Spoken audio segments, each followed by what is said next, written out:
আলহামদুলিল্লাহি রাব্বিল আলামিন ওয়াসসালাতু ওয়াসসালামু আলা সাইয়্যিদিল আশরাফিল আমবিয়া ওয়াল মুরসালিন আম্মা বা'দ আউযু বিল্লাহি মিনাশ শাইতানির রাজীম বিসমিল্লাহির রহমানির রহিম রাব্বি ইশরাহ লি সাদরি ওয়া ইয়াসসির লি আমরি ওয়াহলুল উকদাতাম মিন লিসানি। মুসলমানদের সবচেয়ে প্রিয় দুটি জায়গা মক্কাতুল মুকাররমা আর মদিনাতুল মুনাওয়ারা। কেন প্রিয়? কারণ মক্কাতুল মুকাররমায় বাইতুল্লাহ শরীফ আল্লাহর ঘর রয়েছে, আর মদিনাতুল মুনাওয়ারায় আল্লাহর হাবিব আমাদের প্রিয় নবী সাল্লাল্লাহু তাআলা আলাইহি ওয়া আলিহি ওয়াসাল্লামের রওজা মুবারক রয়েছে।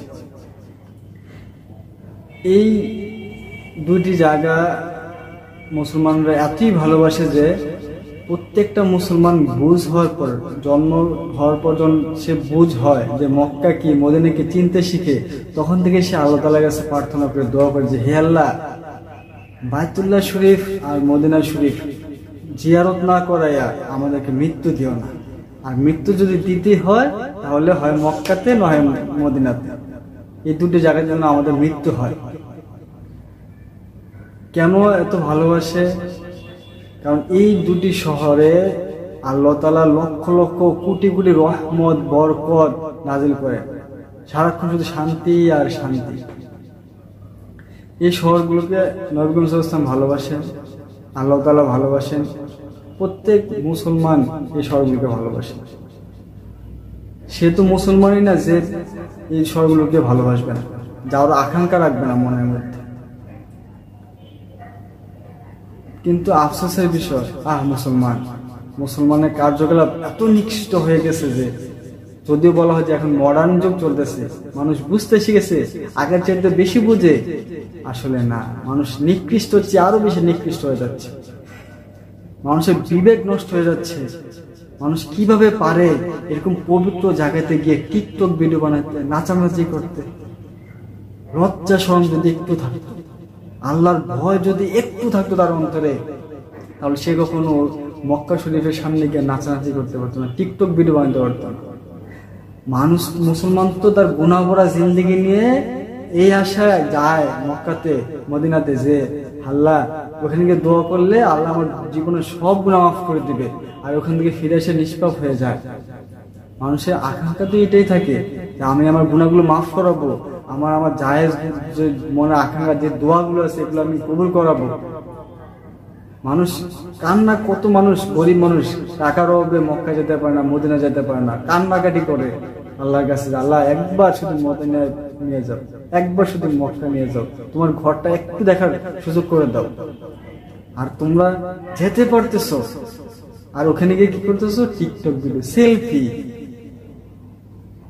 এই ধরনের, এটা কোন ধরনের মুসলমান তোমরা? একটু বিবেক আছে তোমাদের? লজ্জা আছে? একটু ভয় আছে আল্লাহ? তোমরা কি বিশ্বাস করো যে কবরে তোমাদের আযাব হবে? তোমাদের আযাব হবে এই কথা তোমরা বিশ্বাস করো? হাসর ময়দানে যে বিচার হবে, আল্লাহর সামনে দাঁড়াতে হবে, কি জবাব দিবে? যদি বললো কি আমল নিয়ে আসছো, যে আল্লাহ আমি তো বাইতুল্লাহ শরীফের সামনে টিকটক ভিডিও বানিয়েছি, এই আমল নামা দেখাবা? একটু ভয় নেই তোমাদের? কিভাবে পারো তোমরা এসব করতে?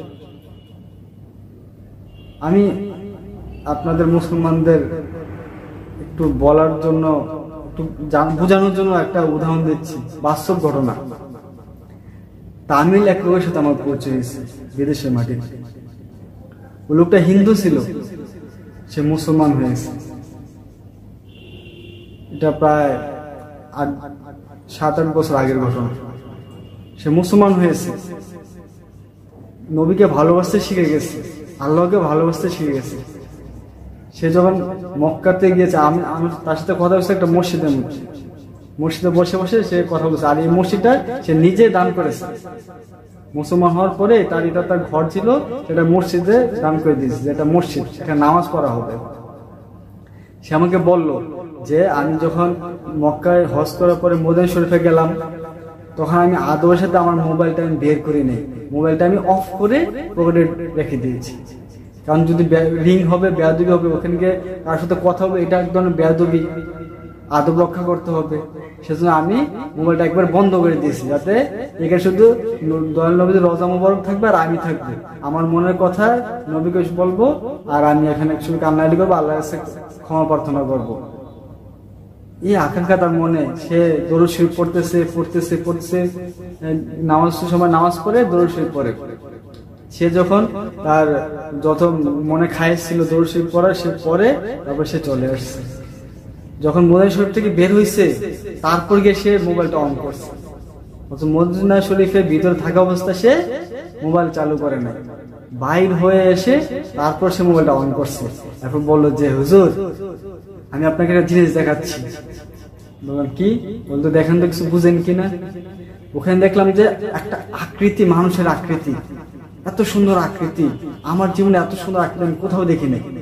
তো বলতেছে যে এটা কি? বলতেছে যে আমিও জানি না এটা কি, কিভাবে এলো। আমি তো মোবাইলটা অফ রাখছিলাম, কিন্তু সেখানে আমি মোবাইল অন করে দেখি যে এরকম একটা আকৃতির ছবি আমার মোবাইলে আছে। আল্লাহ, আমি জানি না এটা কিসের ছবি। আমি দাবিও করতেছিলাম যে হ্যাঁ হয়তো নবী করিম সাল্লাল্লাহু আলাইহি ওয়াসাল্লামের ছবি, এটাও আমি বলতেছি না। কিন্তু সে আমাকে বললো যে আমি আদমের সাথে ছিলাম, আমার মোবাইল অন করি নাই, আর আমি জানি এটা, আমি ছবিও তুলি নাই, সেলফিও তুলি নাই, আমি তো মোবাইল অফ ছিল আমার, এই ছবিটা কোথা থেকে আসলো। তো আমি আপনাদের কাছে একটা অনুরোধ করব, যখন মক্কা শরীফে যাবেন, মদিনা শরীফে যাবেন, আপনাদের গুনাহগুলো মাফ করে নিয়ে আসবেন আল্লাহ তাআলার কাছে। যতটুকু পারেন আদবের সাথে থাকবেন, সেখানে যত আদব রক্ষা করবেন আপনার জীবন তত বেশি সুন্দর হবে। আর ওখানে বেয়াদবি করবেন, আপনার এই দুনিয়া ধ্বংস, আপনার পরকালও ধ্বংস। আলহামদুলিল্লাহি রাব্বিল আলামিন। আল্লাহ তাআলা আপনাদের সকলকে সঠিক বুঝ দান করুন, আপনাদের বিবেকটা একটু জাগ্রত করুন। আপনাদের বিবেকটা একদম শেষ হয়ে গেছে। মুসলমান, তওবা করুন।